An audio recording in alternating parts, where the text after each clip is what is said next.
Kagulat World.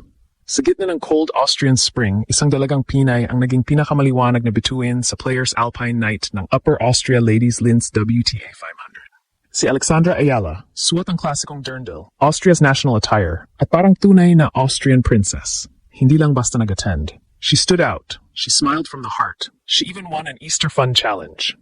Ginulat niya ang buong Linz. Ginulat ang mga kapwa WTA stars at ginulat tayong lahat na Pinoy na sobrang proud. April 6th sa Design Center Linz. Bago pa man magsimula ang main draw battles, ang mga WTA players ay inimbitahan sa espesyal na Players Alpine Night, isang pre-tournament party na puno ng Austrian culture.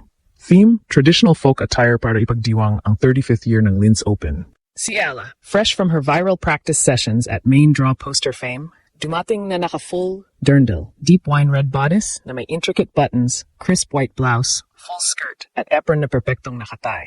Ang kanyang mahabang itim na buhok ay nakatulo ng natural.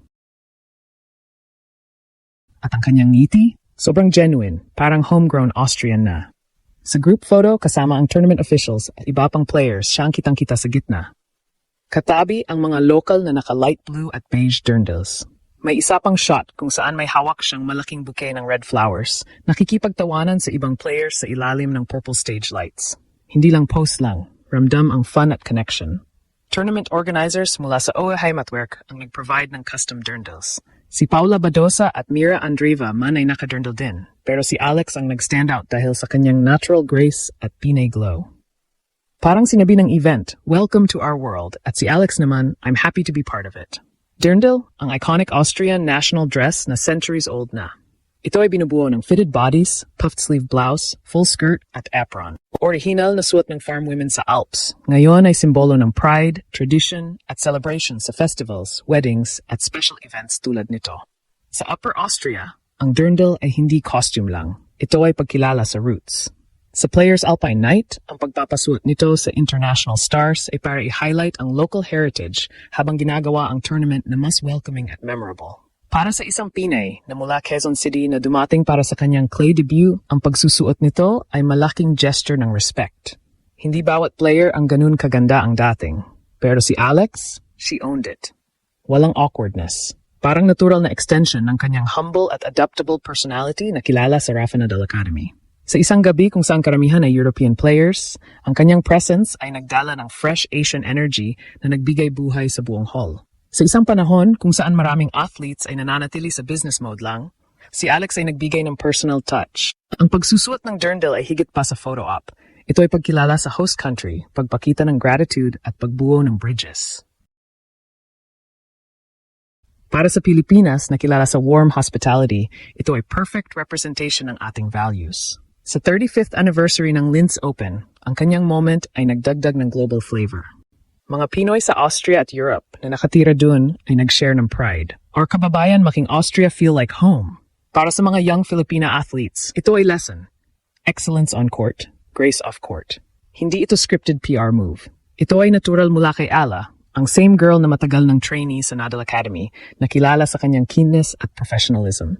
Sa isang night na puno ng European elegance, siya ang nagdala ng Pinoy sunshine.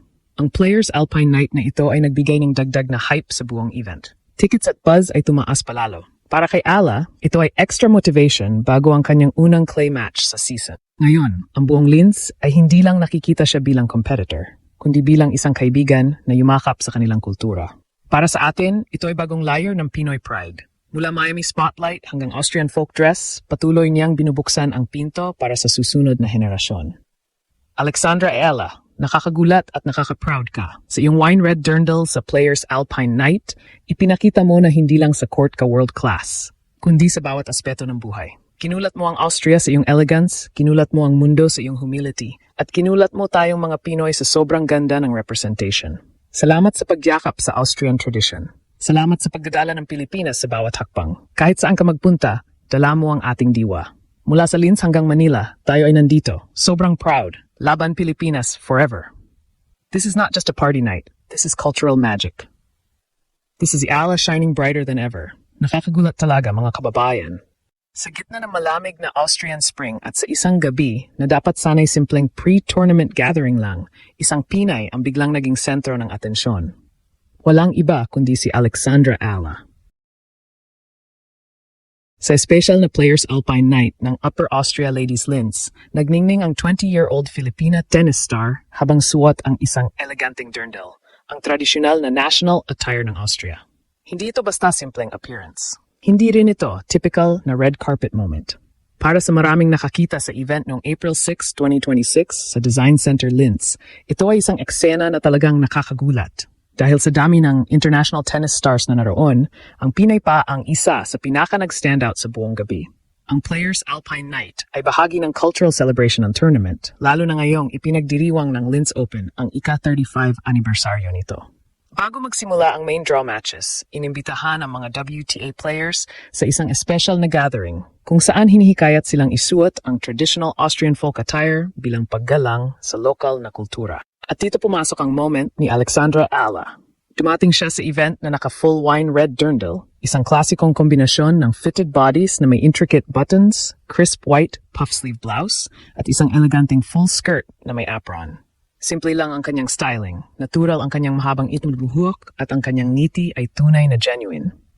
Sa mga group photos kasama ang tournament officials at ibang players, kitang-kita si Ala sa gitna. Hindi dahil siya ang pinakakilala sa ranking, kundi dahil sa natural niyang elegance at confidence habang suot ang Austrian national dress. May mga kuha pa kung saan hawak niya ang bouquet ng pulang bulaklak habang nakikipagtawanan sa ibang players sa ilalim ng purple stage lights ng event hall.